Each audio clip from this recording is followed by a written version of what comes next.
ngepres, menonjolkan lekuk tubuh, tapi di sisi lain juga menjadi simbol dari modernitas dan juga seksualitas atau mengkampanyekan anti budaya barat. Oh iya, siapa di sini yang dulunya mantan pecinta drakor terus tiba-tiba beralih jadi pecinta dracin? Atau jangan-jangan karena tema CEO-nya?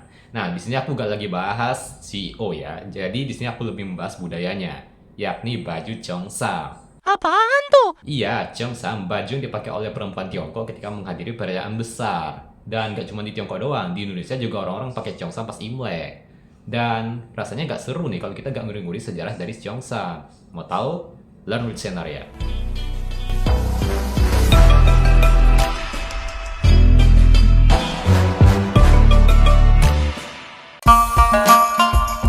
Nah, Cheongsam sendiri itu berasal dari bahasa Mandarin Kanton yang artinya pakaian panjang.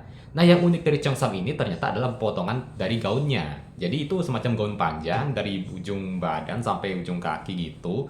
Dan itu tuh ya potongannya tuh ngepres banget gitu loh. Dan itu tuh bagi perempuan Tiongkok itu adalah simbol keanggunan. Nah, ciri khas Cheongsam sendiri adalah kerah yang silinder tinggi, terus bulahan di samping, bukaannya asimetris dari kerah sampai ketiak, terus dilengkapi kancing bunga. Dan buat yang belum tahu, Cheongsam sendiri terinspirasi dari pakaian tradisional khas Tiongkok yang bernama Qipao. Qipao sendiri itu sudah ada pas era dinasti Qing.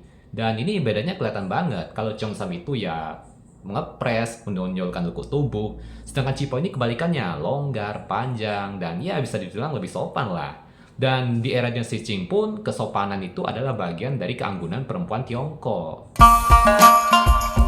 Nah, Cheongsam yang kita kenal sekarang itu ternyata sudah ada sejak tahun 1920-an. Yang mana pada saat itu perempuan-perempuan di kota Shanghai itu menggunakan Cheongsam dengan ya desain yang mirip-mirip sekarang deh. Gaunnya panjang dari ujung bahu sampai ujung kaki, terus juga ngepres, kanan kiri lengannya juga pendek, belahan di samping. Dan ya, pada tahun 1927, pemerintahan nasionalis Tiongkok menetapkan ini sebagai busana nasional. Nah, di satu sisi, Cheongsam ini adalah simbolis kebebasan ala perempuan Tiongkok. Tapi di sisi lain juga menjadi simbol dari modernitas dan juga seksualitas nih. Nah, fun fact-nya lagi, pada tahun 1950-an, Cheongsam itu pernah dilarang loh peredarannya di Tiongkok. Karena pada saat itu Tiongkok jatuh ke tangan komunis. Lah, emang kenapa? Jadi pada saat itu tuh pemerintah Tiongkok itu sangat gencar sekali memproklamasikan atau mengkampanyekan anti budaya barat. Salah satunya melarang peredaran Cheongsam karena dianggap sebagai kaum berjuis alias modernitas ala-ala barat. Tapi tenang, sebagai gantinya masyarakat Tiongkok boleh memakai pakaian ala Cheongsam alias jas yang dipakai oleh Mao Zedong ini nih karena dianggap sebagai simbol kesetaraan dan kebersamaan. Ya, walaupun sempat dilarang pada tahun 1950-an, tapi ternyata Cheongsam ini lagi naik daun di Hong Kong, tepatnya masuk tahun 2000-an. Jadi pada saat itu tuh ya orang-orang kaya, konglomerat, termasuk desainer dari Cheongsam, tepatnya dari kota Shanghai itu pada berduyun-duyun pindah ke Hong Kong untuk memperkenalkan budaya Cheongsam.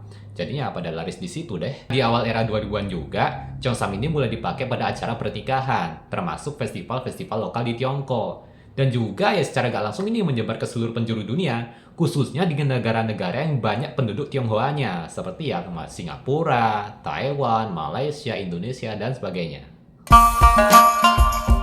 Ya, karena perkembangan zaman, akhirnya popularitas Cheongsam ini ikut merosot karena dikalahin oleh produk-produk ala barat kayak t-shirt, short pants, rok mini, tank top, dan sebagainya karena ya lebih nyaman, praktis, dan murah gitu aja.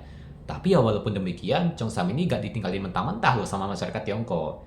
Alias cuma dipakai pada saat acara-acara resmi doang, mungkin acara-acara keagamaan, seperti Imlek salah satunya.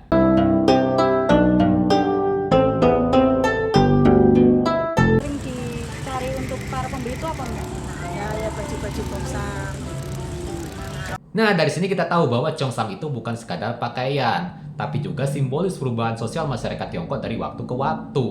Dan buat para pecinta drakor sama dracin nih, kalian lebih senang pakai Qipao yang longgar dan panjang, atau lebih suka pakai Cheongsam yang fit body?